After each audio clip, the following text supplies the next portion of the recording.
یہ وہ موڑ ہے جہاں جنگ کی تعریف بدل جاتی ہے اور آسمان پر ہونے والا ہر شور کسی بڑے نظام کی خاموشی، شکست یا کامیابی کی علامت بنتا ہے۔ اب مسئلہ یہ نہیں رہا کہ ہتھیار کس کا کتنا اہم ہے، مسئلہ یہ ہے کہ وہ کتنی دیر میں پہنچتا ہے، کتنی آسانی سے پہچانا جاتا ہے یا پکڑا جاتا ہے، اور کتنی لاگت میں پورے دفاعی نظام کو ہلا دیتا ہے۔ ایران کے سستے ڈرونز نے ایک ایسا سوال کھڑا کر دیا ہے جس کا جواب ابھی تک دنیا کے مہنگے ترین دفاعی نظام بھی پوری طرح نہیں دے پا رہے۔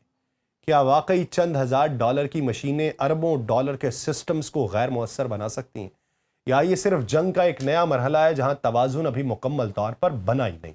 دلچسپ بات یہ ہے کہ اب دفاع بھی حملے کی طرح خودکار اور ذہین ہوتا جا رہا ہے، جہاں انسان کم اور الگوریدم زیادہ فیصلہ کرتے ہیں، اور اسی خاموش تبدیلی میں یوکرین سے لے کے امریکہ تک سب ایک ہی دوڑ میں شامل ہو چکے ہیں، مگر ہر ایک کا راستہ ہے وہ مختلف ہے۔ اصل سوال یہ ہے کہ جب جنگیں سستی، تیز اور بڑے پیمانے پہ ہونے لگیں تو پھر طاقت کا اصل معیار کیا رہ جائے گا؟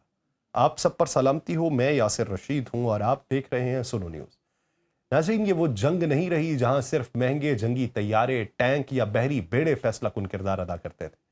مشرق وسطیٰ میں جاری حالیہ کشیدگی نے ایک بار پھر ثابت کیا ہے کہ ہزاروں ڈالر کا ایک چھوٹا سا ڈرون بھی لاکھوں اور کروڑوں ڈالر کے دفاعی نظام کو چیلنج کر سکتا ہے۔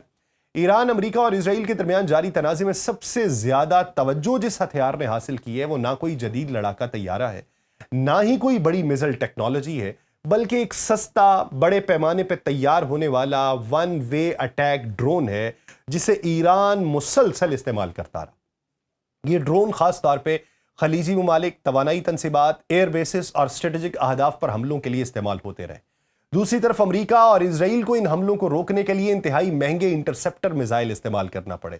یہی وہ مقام تھا جہاں جنگ کی معاشی حقیقت سامنے ہے۔ ایک طرف 20 سے 25 ہزار ڈالر کا ڈرون، جو 20 سے 25 ہزار بھی بہت زیادہ قیمت اس کی بتائی جاتی ہے، حالانکہ آپ پورا اس کا خرچہ نکال لیں تو 2 سے 3 ہزار ڈالر سے وہ زائد نہیں ہے۔ دوسری طرف تقریباً 40 لاکھ ڈالر کا پیٹریاٹ انٹرسپٹر میزائل، یعنی اس ڈرون کو مارنے کے لیے 40 لاکھ ڈالر کا انٹرسپٹر میزائل، یعنی نسبتاً کم خرچ میں اپنے مخالفین کو ایران مالی طور پہ تھکانے کی کوشش کرتا رہا۔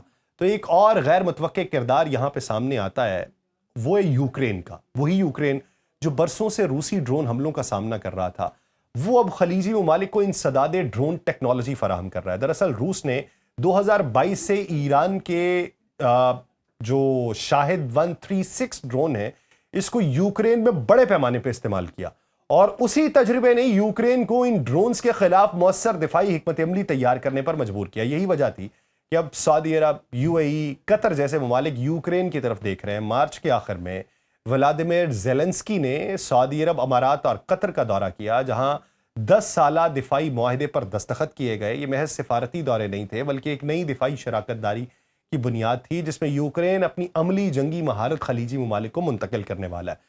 زیلنسکی نے بعد میں تصدیق بھی کی کہ یوکرینی فورسز نے خلیجی ممالک میں فعال آپریشنز میں حصہ لیا، جہاں مقامی طور پہ تیار کیے گئے انٹرسپٹر ڈرون استعمال کرتے ہوئے ایرانی شاہد ڈرون مار گرائے گئے۔ یہ بات بہت عام ہے، کیونکہ اس کا مطلب یہ ہے کہ یوکرین اب صرف دفاع حاصل کرنے والا ملک نہیں ہے، بلکہ وہ اپنی جنگی ٹیکنالوجی جو ہے وہ اب برآمد کر رہا ہے۔ یہاں ایک اور اہم پہلو آتا ہے، اب وہ یہ کہ امریکہ نے بھی یوکرینی نظام کو استعمال کرنا شروع کر دیا۔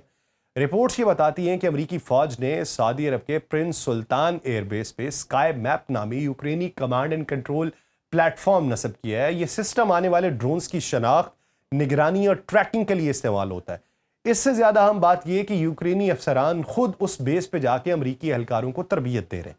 یعنی اب ایک ایسی صورتحال پیدا ہو چکی ہے جہاں امریکہ جیسے عسکری سپر پاور کو بھی یوکرین کے تجربے سے فائدہ اٹھانا پڑ رہا ہے۔ تو اب سوال یہ کہ آخر ایرانی شاہد ڈرون اتنے مؤثر کیوں ثابت ہو رہے ہیں؟ اس کا جواب ان کی سادگی میں چھپا ہوا ہے۔ شاہد 136 کوئی پیچیدہ یا انتہائی جدید ڈرون نہیں ہے۔ یہ تقریباً 3.5 میٹر لمبا اور 2.5 میٹر چوڑے پروں والا ایک نسبتاً سادہ ڈیزائن ہے۔ اس کا انجن بھی کسی جدید جیٹ انجن جیسا نہیں ہے، بلکہ لان موور جیسی پسٹن ٹیکنالوجی پہ مبنی ہے۔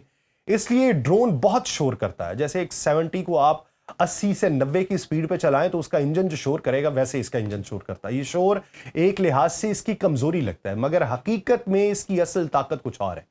یہ ڈرون بہت نیچی پرواز کرتا ہے۔ اس کا ریڈار سگنیچر بہت چھوٹا ہوتا ہے، بہت چھوٹا سا، اور اسی وجہ سے روایتی فضائی دفاعی نظام اکثر اسے آخری لمحوں تک مکمل طور پہ لاک نہیں کر پاتے. یعنی جب تک دفاعی نظام پوری طرح ایکٹیو ہوتا ہے ڈرون اپنے ہدف کے بہت قریب پہنچ چکا ہوتا ہے. ایک اور اہم چیز ان کی تعداد ہے.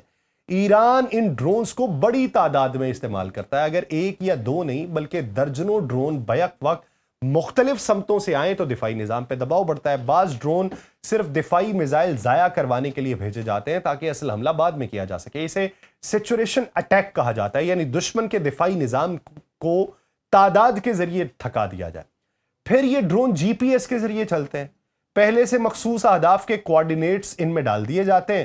بعد میں جب مخالفین ان کے سگنلز جیم کرنا شروع کریں تو ایران نے ان کے نئے ورژن میں اینٹی جیمنگ ٹیکنالوجی شامل کرنا شروع کر دی تاکہ وہ الیکٹرانک مداخلت کے باوجود بھی راستہ نہ بھولے. یعنی بچے کو گھر سے نکالا, اسے پورا راستہ بتایا, بیٹا اس راستے پہ جانا ہے, وہیں پہ جا کے چیز دے کے آنی.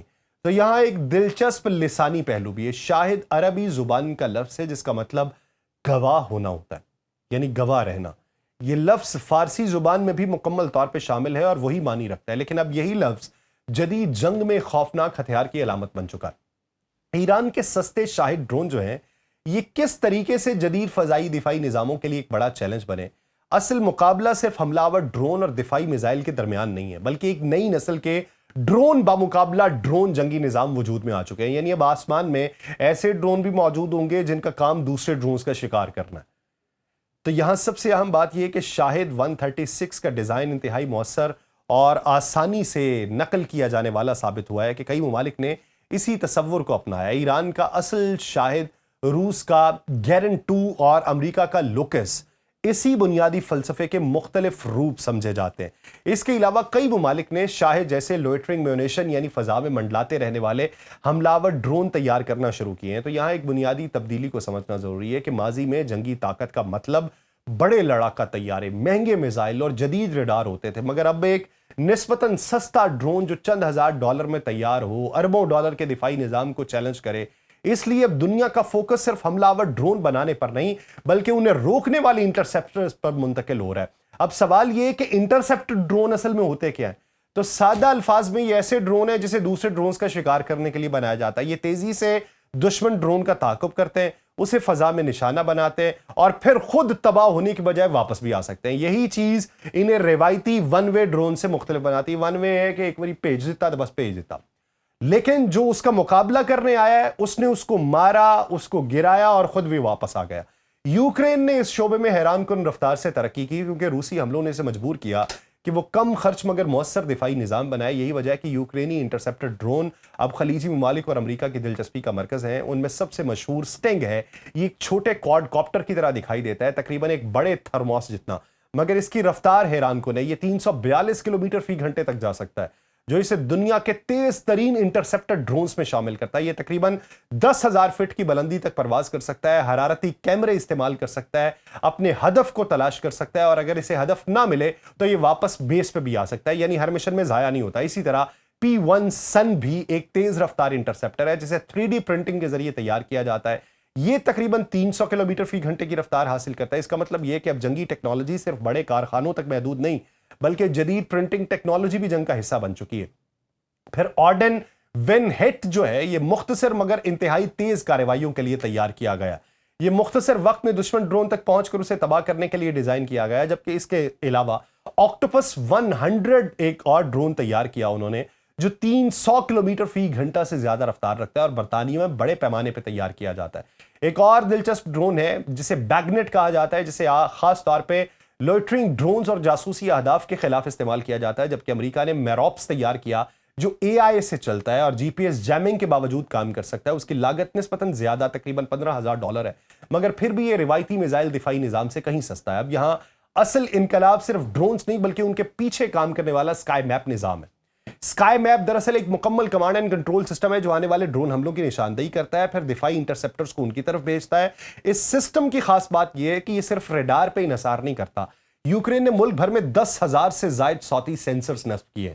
یہ دراصل انتہائی حساس مائکروفون ہے جو ڈرون کے انجن کی مخصوص آواز کو پہچانتے ہیں. یعنی اگر ریڈار کسی کم بلندی والے ڈرون کو نہ پکڑ سکے تب بھی اس کی آواز اسے بے نقاب کر سکتی ہے. سکائی میپ ان آواز سننے والے سینسرز, ریڈار, AI اور دیگر نظاموں کو آپس میں جوڑتا ہے. پھر تربیت یافتہ آپریٹر یا بعض صورتوں میں خود کار اے آئی نظام جو ہے یہ دشمن ڈرون کا تعاقب کرتی ہے. جدید انٹرسیپٹرز اب اتنے خود مختار ہو چکے ہیں کہ جی پی ایس جام ہونے کے باوجود راستہ درست رکھ سکیں. دوران پرواز فوری موڑ لے سکتے ہیں، متحرک اہداف کا پیچھا کر سکتے ہیں. یہاں اصل بات معاشی توازن کی بھی ہے. یوکرین کے دفاعی حکام کے مطابق ایک شاہد ڈرون کو انٹرسیپٹر ڈرون سے مارنا مغربی فضائی میزائل استعمال کرنے کے مقابلے میں 25 گنا سستا ہے. یہی وجہ ہے کہ امریکہ بھی اب اپنی حکمت عملی بدل رہا ہے. گزشتہ ماہ پینٹاگون نے اپنے انسداد ڈرون پروگرام کے لیے $350 ملین مختص کیے ہیں تاکہ نئے کیمرے، سینسرز اور انٹرسیپٹر سسٹم تیار کیے جا سکے، کیونکہ حقیقت یہ ہے کہ امریکہ کے موجودہ فضائی دفاعی نظام مسلسل آنے والے ڈرون حملے سے نمٹنے میں مشکلات کا شکار ہے. ایک طرف ڈرون بہت زیادہ تعداد میں آتے ہیں، دوسری طرف ان پہ مہنگے میزائل استعمال کیے جاتے ہیں. تو اگر اس پورے منظر کو ایک بڑے تناظر میں دیکھا جائے تو یہ چیز واضح ہے کہ آنے والے دنوں کے اندر نئی جنگ میں ہم یہ دیکھیں گے کہ نئی ٹیکنالوجی استعمال ہو رہی ہے. اب صرف میزائل بمقابلہ میزائل نہیں، بلکہ الگوریدم بمقابلہ الگوریدم ہوگا، ڈرون بمقابلہ ڈرون ہوگا، کم لاگت بمقابلہ زیادہ لاگت کی جنگ ہوگی. اور شاید یہی اس پوری کہانی کا سب سے اہم نقطہ ہے کہ مستقبل کی جنگوں میں فتح صرف اس کے پاس نہیں ہوگی جس کے پاس سب سے مہنگا ہتھیار ہے، بلکہ اس کے پاس ہوگی جو کم خرچ، تیز اور بڑی تعداد میں استعمال ہونے والی ٹیکنالوجی کو بہتر انداز میں میدان میں اتار سکے. مجھے دیجیے اجازت، اللہ نے کے بعد.